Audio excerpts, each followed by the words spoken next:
Tony Davis. Tony Hauser. Tonie Show, episode. 32. Uh, yeah, that's it. Yeah. Whatever. 32. Yeah, that's 50. Going to 50, our next Yes, milestone. we're on the path to 50, I reckon, mate, now. Yeah, we're going there. Yeah, So, we got through the difficult 20s. I'm more having Our a teenage difficult. years, we don't talk about them anymore. No, I'm more having a difficult 40s, but it's something else. So, today we have a special article on this side of the screen By of Phil our famous Factor, author, the one and only. Phil Factor. Yeah, that's the one. That's the one. And yes, why database deployments sometimes behave very badly indeed. Yeah, so I was reading this article, and this struck to me as a real DevOps article. It did it? That is good. That is good to hear. It is, because it's essentially, really brief history. I was working on a project called Rollbacks and Red Eyes, where we interviewed like various people who were in charge of databases in various roles. It was on the blog, right? On the Redgate blog. It's on the Redgate blog called Rollbacks and Red Eyes. And it was basically why things go wrong and the human impact of that. That's what it was focused on. And I said to Phil, just write me an article, a nice, simple, maybe perhaps slightly more light-hearted article about, in your experience,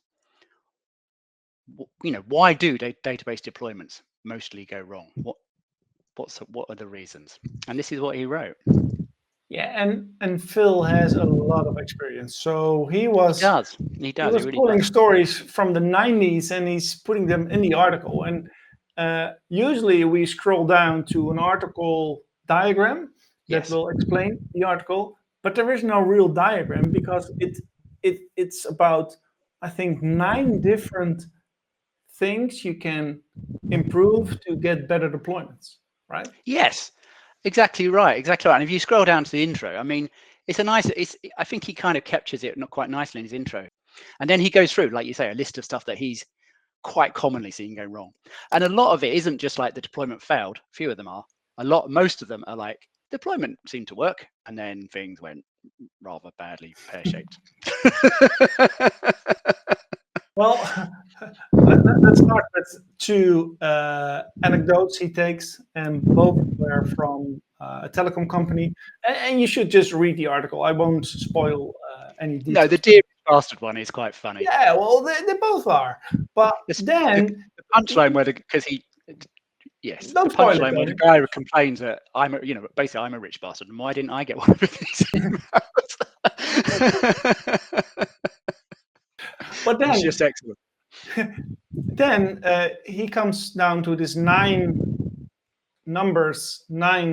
chapters of what you can do to improve your database deployments, what you can do to stop being bad at database deployments. And the fun thing is, and that's where we started this episode with, the fun thing is that there are link backs to this series you did with Felicity. That's right. So in some of the cases he talks about, it resonates really strongly with what we were told during the interviews, and there's links back to those interviews. So hopefully you can read the piece. I'm sure you'll recognize some of these as stuff that's happened to you. Deployment scripts failing midway, drift. So this is stuff that's actually going wrong with the deployment. The earlier ones are more like, you deployed and then performance goes to hell, or you've made some change to a table and now it's no longer using the index, it's scanning that table. It's stuff like that really brings stuff to its knees in some cases. Yeah, well, to do one more link back, one more reference to this Red Eyes deployment piece, you can spot them by this quote icon. So if you see the quote icon in the article, that's a quote from a real world story. And those real world stories are written down as 4 separate articles. So please click the links and read and see what you can learn from it. But this is it, and you can see the Thomas Rushton quote there. I think it echoes what we said at the start. The most stressful deployments aren't the ones where the deployment doesn't work. it's that they fail silently. And then 3 days later, you've got to work out what exactly went wrong. And usually it's not one thing that went wrong, or like there's something that went wrong, but it only caused a problem because of some other problem in the system that you hadn't tested for. And now that other problem has made, do you know what I mean? It's like It's a, a series of events. It's a series yes, of events. yes, a series of And slight mishaps yeah, that you can easily miss that suddenly become, and some of problematic. them might already be there for weeks or months in the But you don't system. know because you didn't test it. If you're not testing those cases, those edge cases, those corner cases, you're not testing for them. You don't catch them. They're just in the system. You Yeah. don't know when they're going to bite your nose. No. Yeah, by the tooth.